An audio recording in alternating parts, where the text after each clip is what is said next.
네, 앞서 완화 의료에 대해서 이야기 나눠봤는데요. 아무래도 생애 마지막 과정이다 보니까 참 마음이 무겁기도 하고 그런데 그래도 최대한 모두가 좀 아름답고 편안하게 이별을 할 수 있도록 공개 클리닉 웰이 준비했습니다. 지금부터는 재택 의료에 대해서 이야기 나눠보려고 합니다. 요즘은 100세 시대를 넘어서 120세 세대 이런 말씀들도 많이들 하시죠.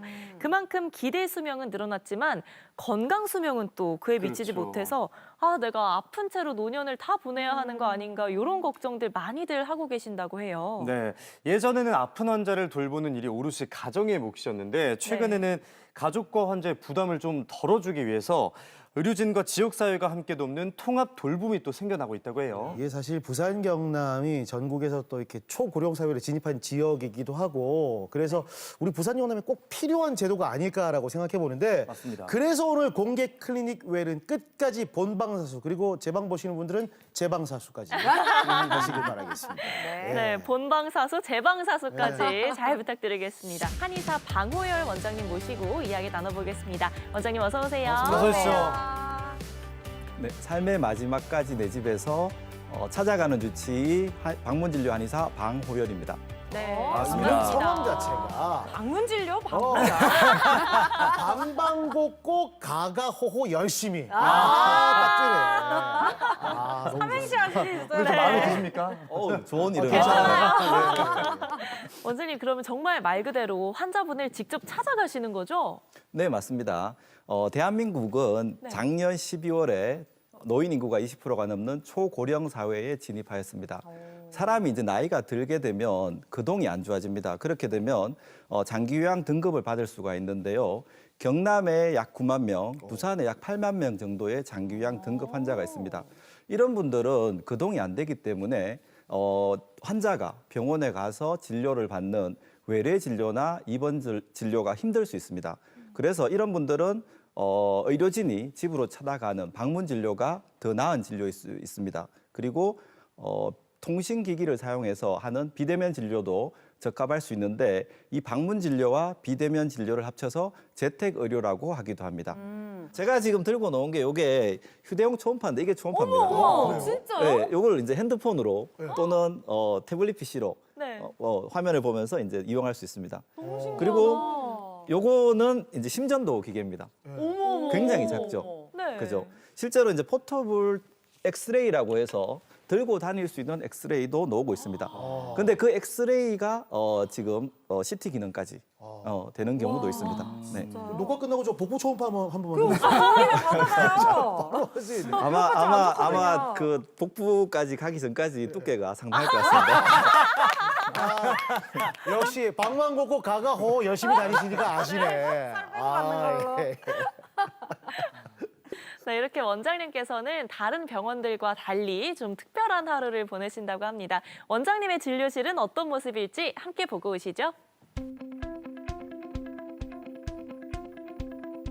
평일 오전인데 텅 빈 대기실 좀 어색한데요? 환자도 없이 원장님 혼자 진료를 보고 계세요. 환자의 욕창 사진을 받아 살펴보고 있습니다.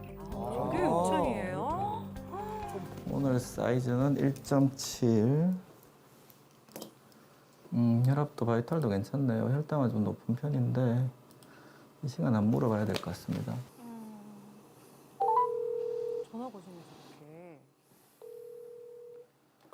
네, 안녕하세요. 수고 많으십니다. 고생 많으시죠? 방문 진료 힘든데 전화하기에서 많이 힘드십니다. 그죠? 요즘 좀 어떠세요? 컨디션은요?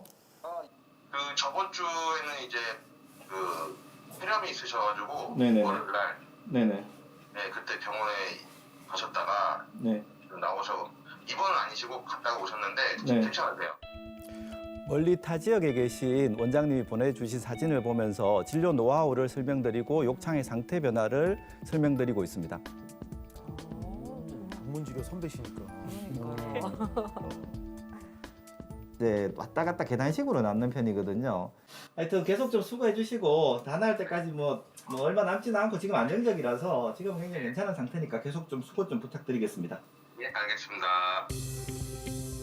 네, 재택 의료라는 게 환자 입장에선 편하겠지만 의사 입장에서는 좀 신경 쓸 부분이 많을 것 같아요.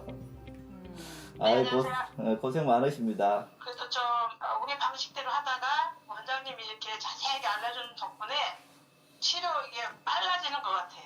속도가 빨라졌어요. 네네네. 진짜 원장님 덕분에 환자분 회복도 빠르고 의료진들도 도움이 됐다고 하니까 원장님 뿌듯하시겠어요. 환자분 얼굴 한번 볼까요? 네, 알겠습니다. 안녕하세요. 여러 가지로 신체적으로 몸이 안 좋아가지고 욕창이 생겼는데 지금은 거의 90% 정도가 나았거든요. 이제 조금만 더 고생하면 욕창이 다 나을 거니까 욕창이 다 나으면 침대에서 생활하는 것도 많이 편해집니다. 욕창이 다 나으면 이제 거기는 원장님하고 협력해서 관절 쪽하고 나머지 불편한 것들을 좀 진행하도록 하겠습니다. 아버님도 뭐 잘 참아주셔서 감사합니다. 감사합니다. 웃으시네. 아니 그 전에 비대면 진료 어떻게 하는지 되게 궁금했었는데 야 진짜 직접 대면하지 않아도 원장님의 그 환자를 향하는 게 마음이 느껴집니다. 저희 공개 클리닉 웰도 아버님 쾌유를 또 기원할게요. 예. 비대면 진료 특성상 이제 지역이나 위치에 대한 어떤 제약은 없습니다. 단지 모든 질병을 비대면으로 진료하기는 힘듭니다. 그런데 욕창 같은 경우는 사진으로 관찰이 가능하고 그리고 사진상으로 해석이 또 가능합니다. 물론 이제 한의사가 가게 되면 침 치료, 약침 치료 그리고 뭐 다양한 치료를 활용할 수는 있지만 한의사가 못 가게 될 경우 드레싱을 집에서 활용할 수 있습니다. 그런데 이제 교육이 쉽지가 않죠. 그래서 이제 저희는 동영상을 보내드리고 그리고 이제 환자분께 드레싱한 동영상을 좀 찍어달라고 합니다. 초기에는. 그래서 그게 이제 어떤 잘 되고 있으면 계속 진행하면 되고 그게 못 되면 잘 될 때까지 계속 교정을 합니다. 그렇게 해서 이제 변화를 보면서 완치까지 목표로 해서 진료하고 있습니다. 저희 KNN 30주년이잖아요. 네. 갑자기 보면서 드는 생각이 옛날에 선배들한테 들었던 프로그램인데 얼마 전까지 우리와 함께했던 고인범 아버지가 네. 하셨던 프로그램이 왕진갑니다라는 프로그램이 있었죠. 과거 되게 인기가 있었대요. 네. 근데 그 왕진갑니다라는 프로그램이 이제 스마트폰 안에 다 들어가 버렸네. 네. 그러네요. 그러면 혹시 욕창 치료를 하면서 기억에 남는 사례 같은 것도 있으세요? 그죠. 그 대부분의 비대면 진료가 의뢰되는 이유는 고립 때문입니다. 고립. 그러니까 집에 와상으로 환자분이 계신데 그분을 케어해줄 의료인이 없기 때문에 그 지역에서는 이제 어떤 방문 진료를 갈 수 있는 의사가 없다는 거죠. 그렇다 그러면 이렇게 연락 오는 분들은 대부분 이제 집에 계시고 병원을 갈 수 없는 분이고 그런 분들의 보호자가 처치가 안 되니까 어떻게 알아서 이제 연락 오는 게 저한테 연락이 오게 되는 경우죠. 근데 그런 분들은 사실 욕창의 전문가가 아니기 때문에 집에서 케어가 대체적으로 되지 않습니다. 아니면 오래되었거나 또는 뭐 등등의 이유로 낫지 않는 분들입니다. 그래서 그런 분들이 어떤 저한테 이제 의뢰를 하게 되면 제가 진료를 해서 대체적으로는 좀 빨리 낫는 편입니다. 그러면 이제 굉장히 이제 만족하시고 그런데 2년 전에 이제 강릉에서 이제 오신 분이 있는데 그분도 이제 남자분이신데 100살이 넘으셨어요. 치료가 거의 한 99% 됐을 때 이제 그분이 돌아가셨는데 장례를 치르고 이제 보호자분이 따님께서 이제 전화가 오셨더라고요. 그래서 뭐 많이 슬프시지 않냐고 이렇게 여쭤보니까 굉장히 고마워하셨어요. 뭐냐면 아버지가 이제 아프고 병들었고 욕창이 생겨서 그런 상황이었는데 돌아가실 때는 욕창이 없어져서 딸로서 굉장히 뭐 고맙다고 그렇게 이제 말씀을 하시더라고요. 그런 경우도 있었습니다. 근데 욕창이 생긴 분들은 일단 돌아눕는 거동이 안 되는 상황이죠. 그렇기 때문에 대부분 생애 말기입니다. 얼마 안 돼서 이제 돌아가실 수 있다는 그런 뜻을 내포하고 있습니다. 그래서 욕창을 치료하는 도중에 돌아가시는 분도 계시고 욕창을 치료하고 나서 또 얼마 안 돼서 돌아가는 분들도 많이 계십니다. 뭐 간혹 욕창 진료를 비대면 진료를 하다가 그게 이제 자연스럽게 재택 임종까지 이어지는 경우도 있습니다. 예를 들어 최근 같으면 철원에 계신 분인데 그분은 욕창 치료를 이제 철원에 계신 한의사분과 이제 협력해서 치료를 하고 있었는데 갑자기 상태가 이제 안 좋아졌습니다. 그래서 보호자분께 병원을 가실 건지 아니면 집에서 혹시 돌아가시게 임종하실 생각이 있으시냐고 물어보니까 집에서 이제 돌아가시는 걸 좀 원하셨어요. 그래서 저희는 이제 재택임종을 하기 때문에 그 교육이라든가 노하우, 방법 그리고 보호자가 해야 될 일 등등을 이제 알려드렸고 그렇게 해서 이제 집에서 임종을 하시고 장례식장을 장례를 좀 치를 수 있게 그렇게 연계해드렸습니다. 네.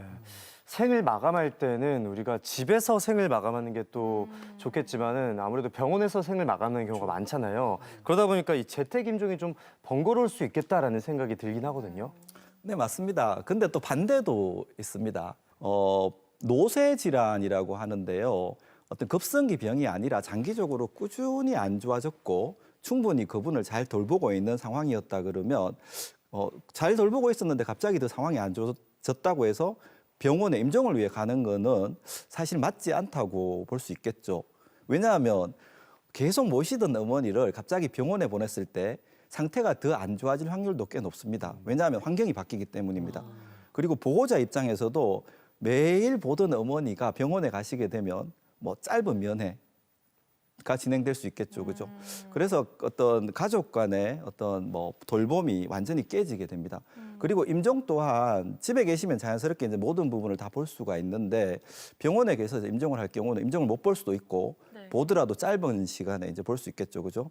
그래서 이런 분들한테는 돌봄이 잘 되고 집에서 돌아가시는 거를 원하는 집에서는 오히려 재택 임종이 더 편할 수 있습니다. 환자한테나 이제 보호자한테나. 네네. 아무래도 우리 아픈 가족 옆에 두고 이렇게 한시라도 눈을 떼지 않고 있는 보호자의 케어가 얼마나 마음이 놓이겠어요. 그래서 사실 네. 뭐 재택 임종 하시는 분들은 어떻게 보면 선택받은 분이라고 할 수 아유, 있습니다. 그럼요. 네네. 이게 재택 임종 이렇게 딱 단어만 들어보면은 보호자분께서 케어를 엄청 잘하셔야 될 것 같은 그런 상상이 되는데 이게 갑자기 맞닥뜨리면은 뭐부터 해야 될지도 모르겠고 케어는 어떻게 해야 되는지 이거 막막할 수 어디 있죠. 배워오는 데가 따로 맞아. 있는 건지 뭐 이런 것도 되게 궁금하거든요. 임종기에 가까워지면 예를 들어 식사를 안 하신다든가 네. 잠이 많아진다든가 뭐 소변량이 줄어든다든가 등등의 어떤 증상들이 생깁니다.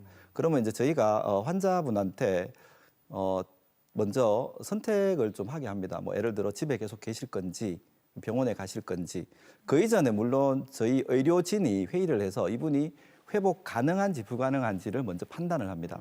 그래서 회복이 가능한 분들은 무조건 병원에 가게 합니다. 그래서 이제 회복해서 다시 태어날 수 있게. 근데 회복이 병원에 가더라도 안 될 만한 증상이나 상황이면 보호자분한테 선택을 합니다. 병원 가서 이제 뭐 처치를 하고 있을 건지 아니면 집에서 그대로 계속 계시다가 임종을 맞이할 건지에 대한. 그리고 만약에 보호자가 집에서 이제 임종을 하는 걸 원한다고 했을 때 저희가 이제 다양한 교육 등을 통해 가지고 임종 시에 보호자분이 해야 될 일, 하지 말아야 될 일 같은 교육을 진행합니다. 그리고 이제 의료진은 환자의 어떤 정보를 알아야 되잖아요. 그래서 저희가 매일 갈 수는 없습니다. 그래서 저희가 이제 주는 어떤 예를 들어 뭐 그날의 혈압이라든가 어떤 맥박수, 호흡, 소변량 등을 체크해서 단톡방에 올리면 저희가 그걸 가지고 이분의 어떤 상황을 분석합니다. 그리고 만약에 집에 어떤 그런 어떤 의료기들이 없다, 그럼 저희가 이제 대여를 해서 집에서 이제 체크해서 보내줄 수 있게 그렇게 이제 하고 있습니다. 그리고 점점 상황은 더 안 좋아지겠죠. 그래서 임종 시기가 다가오면 저희가 임종 예측을 합니다. 언제쯤 돌아가시겠다. 넌 예측이 나오면 방문 진료를 진행을 하게 되고 방문 진료에서 다시 한 번 더 언제쯤 임종을 할 것 같다는 예측을 해드리고 뭐 예를 들어 인사를 할 가족들이나 이런 분이 있으면 이제 부르는 거를 불러서 이제 한 번 더 보실 것을 말씀드립니다. 그리고 그 시기쯤 되면 저희가 이제 뭐 장례식장을 어떻게 할 건지 뭐 장례 방법, 뭐 화장이라든가 뭐 등등 그런 거를 선택하게 하고 그리고 뭐 장지를 선택하게 하고 이렇게 이제 실제적인 장례 준비를 진행하기도 합니다. 아무래도 지금 또 가정의 달이고 오늘 아침 드시고 고령의 부모님을 요양병원에 모셔다 둔 분들은 또 부모님께 인사드리러 많이 가실 텐데 그렇죠. 오늘 함께하는 내용들이 좀 큰 도움이 됐으면 네. 하는 생각이 들고요. 직접 현장에서 재택 임종을 진행하셨을 때 기억에 남는 죽음을 맞이하신 분이 계시다면 방문 진료의 특징이 뭐냐 하면 그 댁에 가서 한 30분에서 1시간 정도 머무르게 되거든요. 외래 진료는 보통 3에서 5분 정도고 환자만을 보는 상황입니다. 근데 방문 진료는 어떻게 보면 그렇게 오래 머물고 가 있다 보니까 집안의 어떤 가족 관계라든가 환경들을 대체적으로 아는 편입니다. 그래서 사실 재택임종 한 분들은 모든 분들이 다 기억에 남고 어떤 분이셨는지 어떤 상황이셨는지 그런 게 기억에 남는데 집에서 돌아가시는 것은 사실 저희가 사후돌봄이라고 해서 돌아가신 분들의 가족들하고 인터뷰를 이제 진행하기도 하거든요. 인터뷰를 해보면 대체적으로 굉장히 다른 가족들, 그러니까 예를 들어 재택임종을 같이 하는 가족들이 있고 다른 형제들이 있다고 봤을 때 안정적인 경우가 많이 있습니다. 그리고 때로는 어머니가 내가 모셔가지고 집에서 끝까지 모셨고 집에서 돌아가셨다. 내가 임종까지 책임도 드렸다. 이렇게 굉장히 뿌듯해하는 분도 계십니다. 그러니까 사람이 죽으면 두 가지 과정이 있습니다. 이제 애도하는 기간, 슬퍼하는 기간입니다. 나의 가족이 돌아가셨으니까. 그리고 이제 그게 어느 순간은 이제 추모로 바뀌어야 됩니다. 그리워하는 순간. 애도 기간이 너무 길거나 하는 것도 보호자분들에게는 좋지 않습니다. 근데 대체적으로 보니까 재택 임종을 하신 분들이 적절한 애도 기간과 그리고 이제 어떤 추모 기간에도 굉장히 긍정적인 추모를 하게 되는 경우가 많았던 걸로 기억합니다. 마음의 준비가 되나 봐요. 정말 누군가의 마지막을 참 끝까지 신경 써주신다는 느낌이 들어서 참 감사한 마음이 드는데 이번에는 방문 진료 가시는 길을 저희가 동행해봤습니다. 생생한 현장 지금 바로 만나보시죠. 네, 양손이 무겁게 의료기구와 장비를 들었는데 방문 진료에 나서는 길입니다. 평일 오후에는 매일 환자를 직접 찾아가고 있다는데요. 거리가 멀다 보니까 꽤 많은 시간이 필요합니다. 네, 지금 방문 진료하고 있습니다. 한 달에 근무 시간이 거의 뭐 270시간에서 한 300시간 되는 것 같습니다. 주말에도 뭐 일정이 있을 때는 또 가야 되고 응급 진료도 있고 그래서 일단 절대적으로 시간이 너무 많이 들기 때문에 그게 가장 힘든 부분이고 주말까지 할애해야 되는 만큼 웬만한 사명감 없이는 못 하실 것 같아요. 아, 진짜 존경스럽습니다. 이번에도 뭐 짐을 한가득 들고 또 이동하시네요. 여기는 뭐 서류랑 이제 뜸 종류 그리고 뭐 각종 테스트기 그리고 가방 안에는 드레싱 종류랑 뭐 심전도라든가 초음파 그리고 뭐 바이탈 측정기 등 다양한 뭐 진료 기구 도구 등이 이제 있습니다. 거의 뭐 그냥 이동하는 검진실이라고 보면 되겠네요. 네. 안녕하세요. 잘 계셨어요. 네. 방문 진료 왔습니다. 100세 어르신인데요. 골절하고 욕창이 생겨서 2주에 한 번 정도 방문하고 있습니다. 백세 어르신. 일단 그 원장님 오실 때는 일어나서 앉지도 못했는데 계속해서 이제 침하고 뜸하고 막 이래 치료해 주시니까 지금 한 석 달째 됐지. 네네네. 근데 이제는 혼자서 내려오실 정도가 되네. 저번에는 죽 위주로 드셨는데 요즘도 죽 드십니까? 밥 드십니까? 밥 드셔요. 야, 소화 기능 많이 좋아지셨네요. 예, 예. 그죠? 김밥도 드시고. 김밥도요. 힘이 나려면 식사량이 기본적으로 돼야 돼요. 그죠? 자, 꽉! 최대한! 꽉! 더! 오, 좋습니다. 됐습니다. 11.6kg, 왼쪽도 저번에 10.8kg였는데 한 1kg, 약 1kg 정도 늘었어요. 허리는 이제 안 아파요? 허리는 안 아파요? 발 아파요. 아, 동상. 그죠? 이제 뭐 동상은 또 겨울 지나면 또 낫습니다. 이게 동상이 뭐 옛날에 생긴 거라 가지고 색깔이 많이 좋네요. 저번에 많이 붓더니만 괜찮아요. 네, 식사도 잘하시고 악력도 좋아지셨고요. 환자분이 좋아하시는 걸 보면 정말 먼 길 달려온 보람이 있을 것 같습니다. 휴대전화로 심박수 체크도 가능한 것 같은데요. 요즘 의료 장비들도 좀 휴대하기 좋아지면서 방문 진료하기 좋을 것 같아요. 이렇게 뭐 침도 놔주시는 것 같고 뜸도 들이시는 것 같고 좋은데요.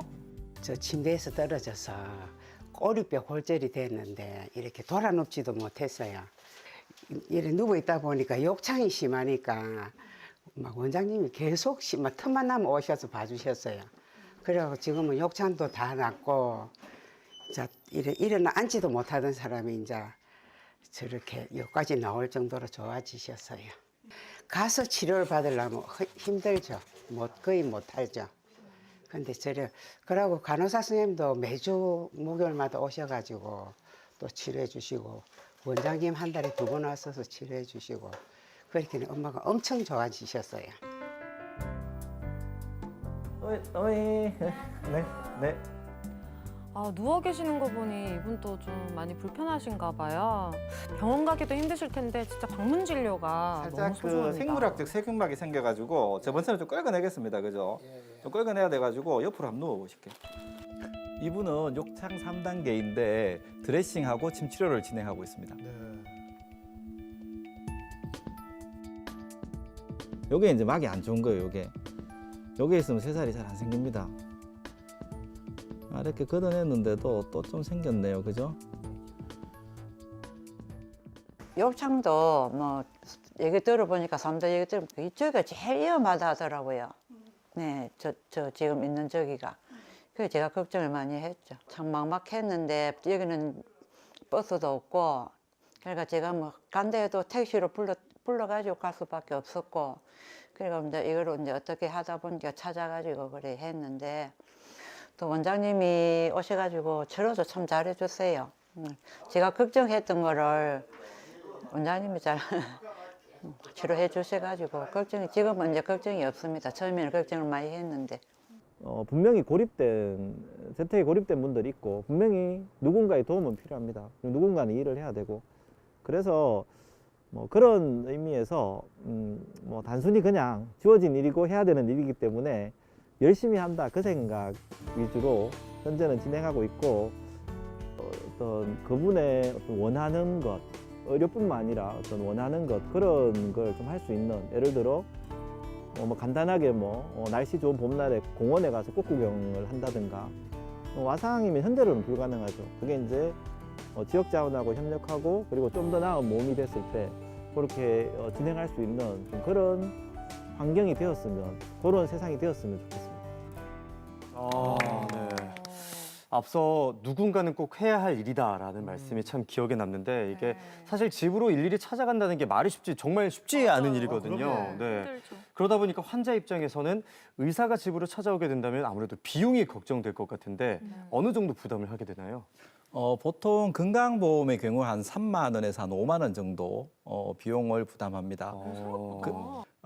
만약에 그분이 저희 의료기관으로 온다고 하시면 보통 한 2명, 3명 정도가 부축을 해야 되고 그쵸. 또 차량이 필요하겠죠. 네. 차량이 그렇죠. 필요하죠. 그리고 이제 또 병원 와서 기다려야 되죠. 그렇다 그러면 시간하고 비용이 아마 곱절 이상 들 확률이 높습니다. 그래서 대부분의 환자분들은 비싸다고는 이제 생각하지 않습니다. 근데 이제 노인청 같은 경우 경제적인 어려움이 있는 분들이 많기 때문에 좀 빈곤하신 분들, 경제적으로 어려움이 많으신 분들은 좀 지자체나 이런 쪽에서 지원을 좀 해야 된다. 그렇게 생각하고 있습니다. 아, 이거 지금 방송 보시는 분들이 또 이거 너무 좋은 혜택 같은데 이렇게 하면서 네. 귀가 그렇죠. 쫑긋하시는 분들 굉장히 많으실 것 같아요. 혹시 이렇게 방 원장님처럼 전국 곳곳에도 이렇게 좀 방문 진료하시는 의료기관 좀 있나요? 어때요? 여러 가지 제도가 있는데 저는 이제 장기요양 재택의료센터랑 방문 진료 두 가지를 하고 있습니다. 네. 재택의료센터는 전국에 135개가 있습니다. 오, 네. 그런데 이제 부산 경남권은 좀 적습니다. 예를 들어 부산 같은 경우는 금정구, 동래구, 동구 그리고 수영구 이렇게 4곳이 있고요. 경남 같은 경우는 제가 있는 거제시랑 하동 이렇게 2곳이 있습니다. 전체적으로 봤을 때 비율이 좀 적은 편이고요. 그리고 방문 진료를 하는 기관은 네. 부산에 이제 190여 개 정도, 그리고 경남에도 한 190여 개 정도가 있습니다. 그런데 이제 제도에 신청을 했는데 실제로 방문 진료를 하는 분들은 이 중에 한 30% 정도가 좀 안 된다고 통계적으로 나오고 있습니다. 방문 진료가 사실 어려운 점이 많습니다. 가야 되고 힘들고 예를 들어 저는 휴가 기간도 사실 좀 잘 못 보내는 편입니다. 그래서 하는 분들이 아직은 좀 적고 그리고 하는 분들도 대체적으로 좀 힘들어 하십니다. 힘들구나. 네, 그런 상황이라서 좀 앞으로 수가라든가 그리고 어떤 다양한 보조금 등이 좀 진행이 돼서 좀 더 활성화되었으면 좋겠습니다. 흔히 말해 의료 취약지구라고 하죠. 의료가 부족한 지역. 대표적으로 거제시 같은 경우도 공보의 숫자가 공중보건의 숫자가 줄고 있습니다. 이런 것들은 좀 더 지원이 있어야 되지 않나 생각하고 있습니다. 네. 정작 또 다른 가족들 챙기시느라 원장님 가족들하고 여행 한번 가시기 힘들 텐데. 그러게요. 너무 속상하네요. 가족들한테 한 말씀 하세요. 예. 미안해. 진짜 실제로 오셨거든요. 이게 참 그렇습니다. 고령화뿐만 아니라 지방 소멸이 뭐 가속화된다 이런 얘기들 참 많은데 의료 서비스도 변하는 것 같아요. 앞으로 또 어떻게 또 진행이 될까요? 현재 확정된 거는 인구 구조에서 찾아볼 수 있는데요. 1959년부터 71년까지 1년을 빼고 100만 명 이상이 태어났습니다. 59년생이 올해 66세가 됩니다. 작년부터 이제 노인 인구로 접어들었죠. 앞으로 10년간 굉장히 많은 인구가 노인 인구로 접어들게 됩니다. 이분들이 나이가 드는 약 80대 초반, 80대 중반이 되는 약 20년에서 30년 후에는 많은 분들이 집에서 거동 불편하게 계실 확률이 높습니다. 1년에 약 36만 명 정도가 돌아가십니다. 근데 이게 2.5배 정도, 약 80만 명 정도가 돌아가시는 시대가 올 겁니다. 그때는 이제 진짜 재택의료랑 재택임종 같은 어떤 제도들이 필요할 거고, 그리고 그것을 해야 하는 기관들이 많이 늘어나야 될 거라고 생각됩니다. 그런데 지금 저출산이잖아요. 사실 20, 30년 뒤면 지금의 뭐 한 태어나는 사람 그리고 뭐 10대, 20대 정도가 이제 돌봄을 또 맡아야 되는데 그것도 쉽지 않습니다. 왜냐하면 인력이 없습니다. 당장 올해부터 이제 요양보호사 수급이 부족해집니다. 그리고 다양한 의료인도 수급이 부족해지는 시대라서 앞으로 좀 많은 걱정이 됩니다. 내년부터는 통합돌봄지원법이 시행됩니다. 모든 지자체에서 돌봄을 해야 됩니다. 그래서 지자체와 그리고 의료기관, 방문 진료를 하는 분들이 협력해서 좋은 제도를 잘 정착할 수 있도록 노력했으면 좋겠습니다. 박수 한번 보내주시죠. 네, 진짜 정말 존경스럽습니다. 도움이 됐으면 좋겠어요. 말씀하셨듯이 뭐 재택의료나 재택임종과 관련해서 제도적인 뒷받침이 더 다 잘 따라줬으면 좋겠습니다. 자, 재택의료와 관련해서 도움 말씀 주신 건강주치 한의사 방호열 원장님 다시 한번 감사드립니다. 고맙습니다. 감사합니다.